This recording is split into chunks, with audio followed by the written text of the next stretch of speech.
Assalamualaikum warahmatullahi wabarakatuh. Jumpa lagi dengan Ibu Intan Damayanti. Kali ini kita akan belajar tentang tema 2 persatuan dalam perbedaan, subtema 3 bersatu kita teguh pembelajaran entam.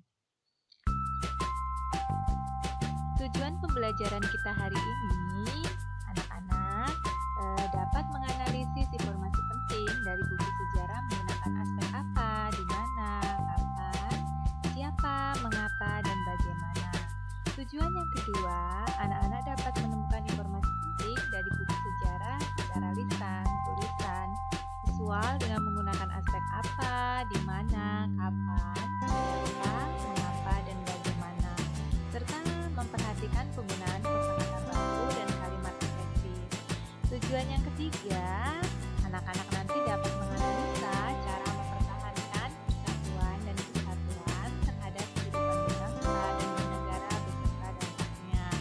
Kemudian setelah itu, anak-anak dapat menemukan hal terkait cara mempertahankan nilai persatuan dan kesatuan dalam kehidupan sehari-hari dengan benar. Ayo kita cari tahu. Jadi anak-anak dalam pembelajaran kita hari ini, anak-anak akan belajar tentang kata baku. Nah, apa sih kata baku? Kata baku adalah kata yang sesuai dengan kaidah bahasa Indonesia dan ejaannya sesuai dengan apa yang ada dalam kamus besar bahasa Indonesia. Oleh karena itu, untuk mencari kata baku, anak-anak memerlukan KBBI.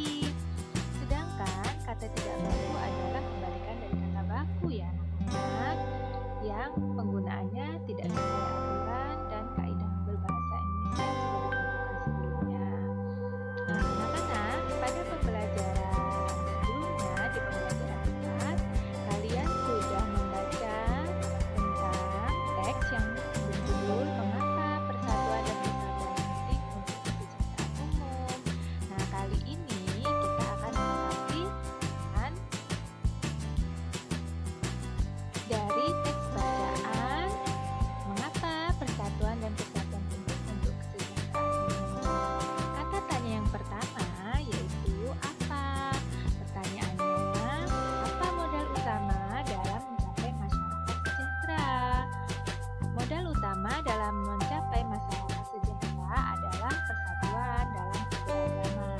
Kita tahu anak-anak, bangsa Indonesia itu adalah bangsa yang beraneka ragam. Kemudian pertanyaan kedua adalah kapan? Pertanyaannya adalah kapan kita harus menjaga persatuan dan kesatuan? Jawabannya setiap saat.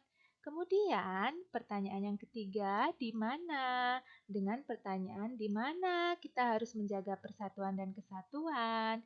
Di Indonesia dan di lingkungan kita terutama ya anak-anak ya.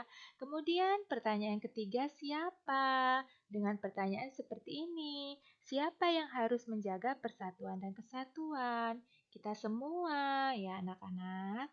Kita semua berkewajiban menjaga persatuan dan kesatuan. Pertanyaan berikutnya yaitu mengapa? Mengapa rakyat yang bersatu dapat meningkatkan kesejahteraan?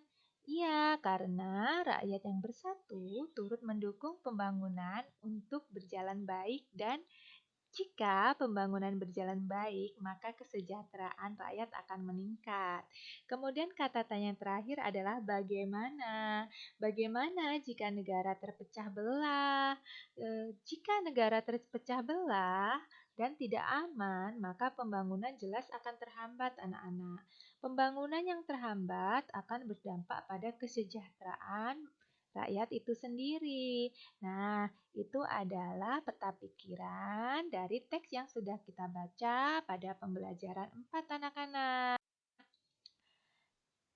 Anak-anak, bagaimana sih cara untuk mempertahankan persatuan dan kesatuan pada masa kemerdekaan?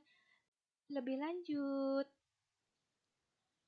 Cara yang pertama adalah menjaga keharmonisan antara suku agama dan bangsa.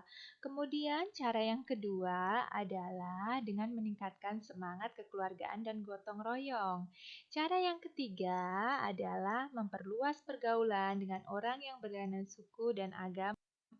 Yang berikutnya adalah anak-anak, kalian sebagai generasi penerus bangsa itu harus meningkatkan pendidikan ya. Kemudian stop sara atau kalian tidak mudah terpancing oleh pihak-pihak yang ingin memecah belah. Berikutnya, meningkatkan rasa peduli sosial terhadap orang-orang sekitar. Melakukan pemerataan pembangunan hingga ke pelosok negeri. Itulah materi kita pada hari ini anak-anak. Semoga bermanfaat ya dan tetap semangat belajarnya. Belajar dari rumah. Tetap semangat. Terima kasih.